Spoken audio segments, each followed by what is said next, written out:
कोए और उल्लू की कहानी। बहुत समय पहले किसी घने जंगल में पक्षियों की सभा लगा करती थी। जानवर अपनी परेशानियां राजा को बताते थे और राजा उसका हल निकालते थे। लेकिन एक जंगल ऐसा भी था जिसका राजा सिर्फ भगवान विष्णु की भक्ति में लीन रहता था। इससे परेशान होकर हंस, तोता, कोयल व कबूतर जैसे तमाम पक्षियों ने एक आम सभा बुलाई। सभा में सभी पक्षियों ने एक स्वर में कहा कि हमारे राजा गरुड़ हमारी ओर ध्यान ही नहीं देते। तभी मोर ने कहा, हमें अपनी परेशानियों को लेकर विष्णु लोक जाना पड़ेगा। सभी जानवरों की दुर्गति हो रही है, लेकिन हमारे राजा को कोई फर्क नहीं पड़ता। उसी वक्त हुदहुद चिड़िया ने एक नया राजा बनाने का प्रस्ताव रखा।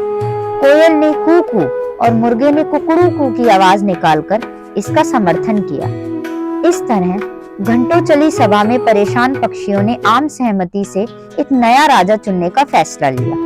अब राजा को चुनने के लिए रोज बैठक होने लगी।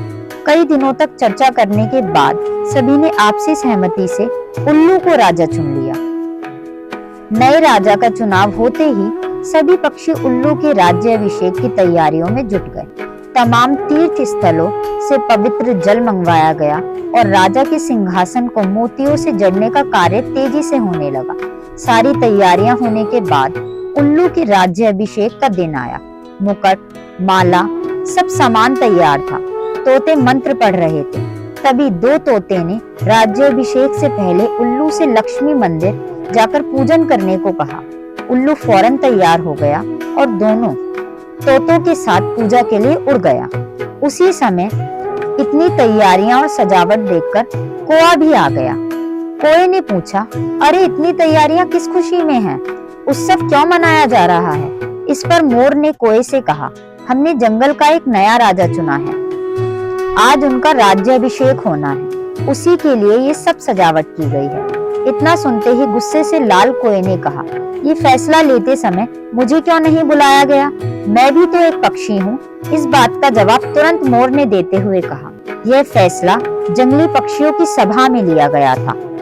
अब तुम तो बहुत दूर इंसानों के शहर और गांव में जाकर बस गए हो।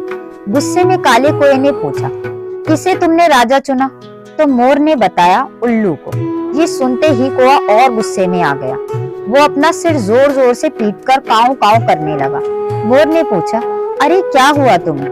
कोए ने कहा, तुम सब बहुत मूर्ख हो। उल्लू को राजा चुन लिया जो दिन भर सोता है और सिर्फ रात में दिखाई देता है। तुम अपनी परेशानियां किसके पास लेकर जाओगे? इतने सुंदर और बुद्धिमान पक्षियों के होते हुए भी असली और कायर उल्लू को अपनी राजा चुनने पर तुम्हें शर्म नहीं आई? धीरे धीरे कोए की बात पक्षियों पर असर करने लगी। सभी आपस में फुसफुसाने लगे। उन्हें लगने लगा कि उनसे बहुत बड़ी भूल हो गई है। इस वजह से देखते ही देखते सभी पक्षी वहां से गायब हो गए।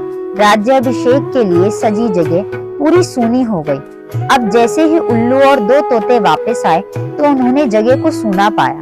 यह देखकर दोनों अपने साथियों को ढूंढने लगे और वहां से जाने की वजह जानने के लिए उड़ गए। वहीं उल्लू को कुछ दिख तो रहा नहीं था, इसीलिए उसे कुछ पता नहीं चला और वह राज्याभिषेक के लिए तैयार होने लगा। लेकिन चारों तरफ शांति होने पर उसे शक हुआ।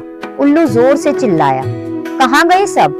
इतने में पेड़ पर बैठी उल्लू की दोस्त ने कहा, सब चले गए। अब नहीं होगा आपका राज्याभिषेक। आप नहीं बनेंगे जंगल के पक्षियों के राजा। इतना सुनते ही उल्लू ने चिल्लाकर पूछा, क्यों? ऐसा क्यों हुआ?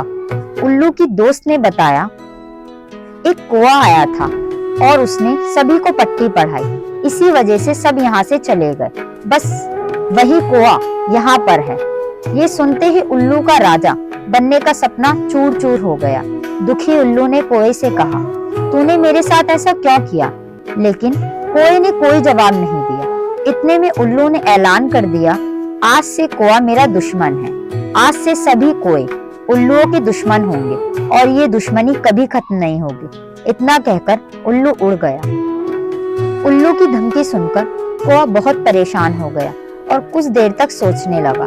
इस दौरान उसके मन में हुआ कि बेकार ही उसने उल्लू से दुश्मनी मोल ली। उसे काफी पछतावा भी हुआ, लेकिन अब वो कुछ नहीं कर सकता था क्योंकि बात बिगड़ चुकी थी। इसी सोच में कौवा वहां से उड़ गया।